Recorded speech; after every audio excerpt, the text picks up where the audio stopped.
Out here at Buckeye Bloomstead, we're always looking for simple, safe, and affordable ways to protect our garden from the little things that cause big problems. Because let's face it, when the pests move in, they don't knock politely. You might have seen videos claiming just one drop and all pests are gone. Sounds like magic, right? But what if I told you there's a natural remedy made from everyday ingredients in your kitchen that's not far off?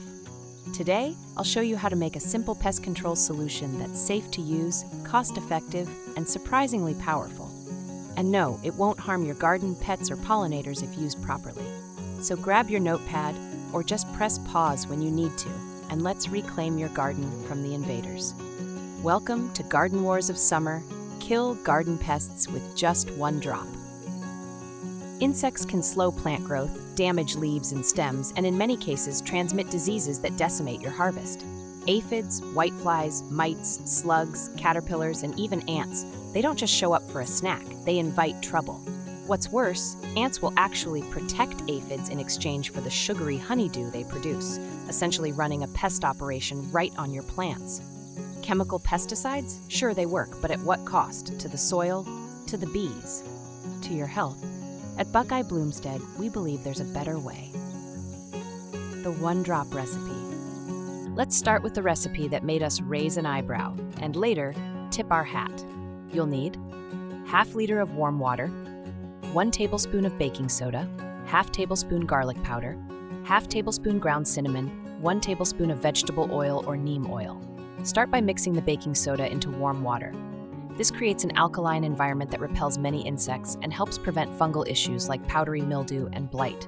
Then add your garlic powder. Garlic's strong scent, thanks to a compound called allicin, repels aphids, thrips, mosquitoes, and even ants. Next, sprinkle in your cinnamon. This fragrant spice is more than cozy. It's a powerful antifungal and insect deterrent. And finally, the oil.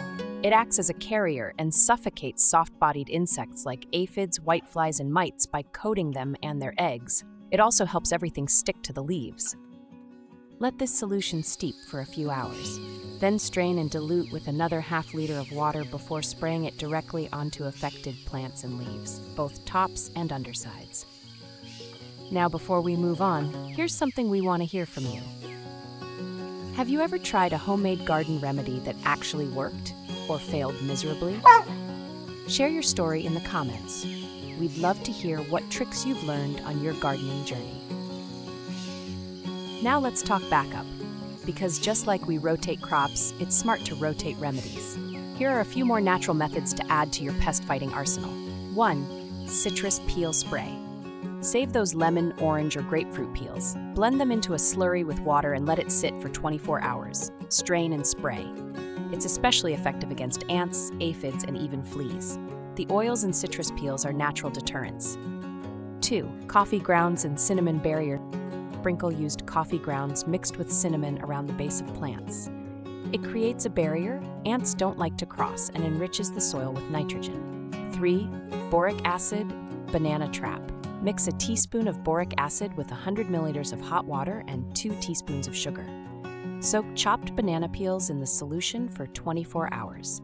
Then lay them near ant trails. Ants feed the bait to the colony, including the queen, and within days, the entire mound collapses. 4. Neem oil and Castile soap spray. Mix 1 teaspoon of neem oil and ½ teaspoon of Castile soap with 1 liter of warm water. Shake well and apply. Neem works as a repellent, disrupts insect hormone systems, and prevents them from feeding or reproducing. 5. Diatomaceous earth.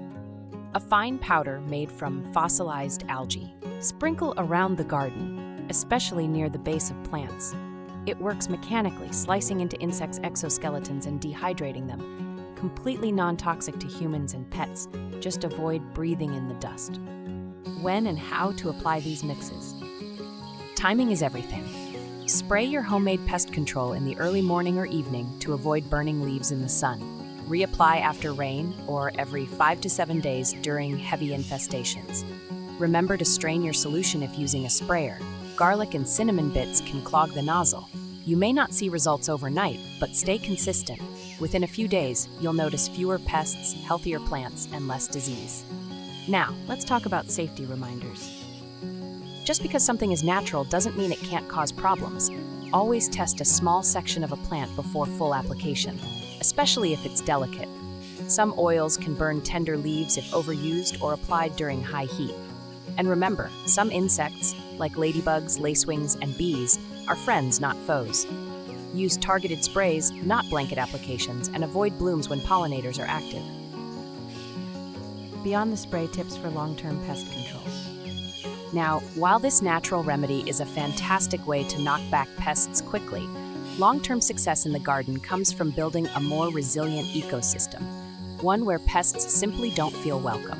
Let's start with something many gardeners overlook: understanding pest life cycles. Each bug, from the dreaded aphid to the sneaky cutworm, goes through stages: egg, larva, pupa, and adult. Knowing when a pest is most vulnerable allows you to time your sprays and interventions for maximum effect. For example, spraying your cinnamon and garlic mixture when caterpillars are still tiny can prevent major leaf damage later on. It's all about catching them early, before they turn your plants into their personal buffet. Next, let's talk companion planting, an age-old homesteading trick. Some plants act like natural bodyguards for your garden.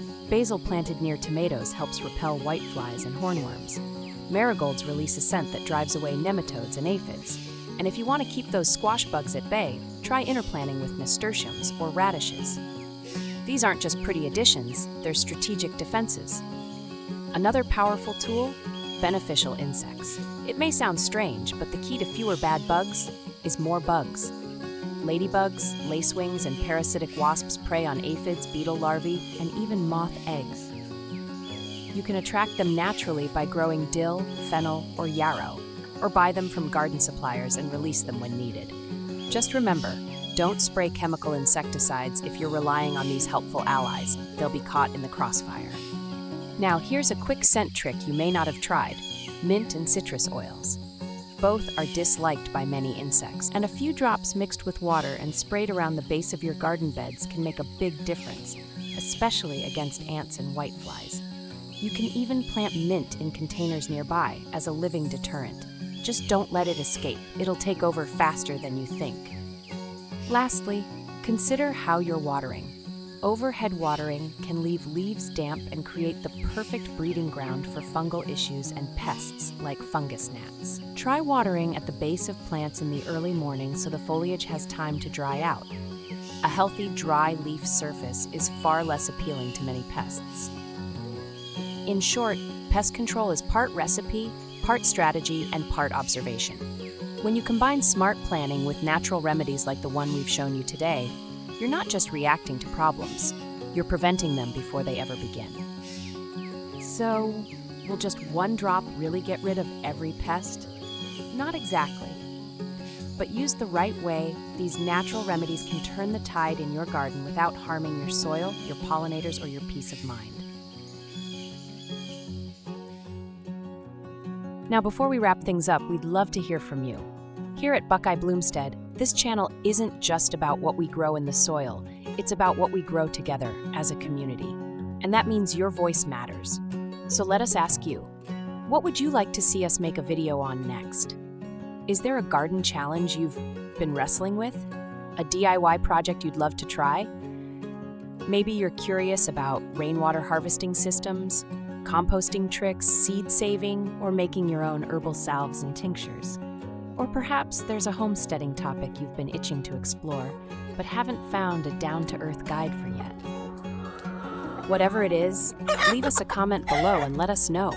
We read every single one, and your ideas help shape the future of this channel. Whether you're a new backyard gardener or a seasoned grower with decades in the soil, your feedback helps us grow together. And who knows? Your suggestion just might be the topic of our very next video. If you found this video helpful, give it a thumbs up and share it with your fellow growers. And if you haven't yet, go ahead and subscribe to Buckeye Bloomstead, where we grow food, share knowledge, and always find a better way. Until next time, tend your soil, trust your roots, and grow with heart. Until next time, keep tending your corner of the world, one drop, one seed, and one sunny day at a time. See you soon here at Buckeye Bloomstead.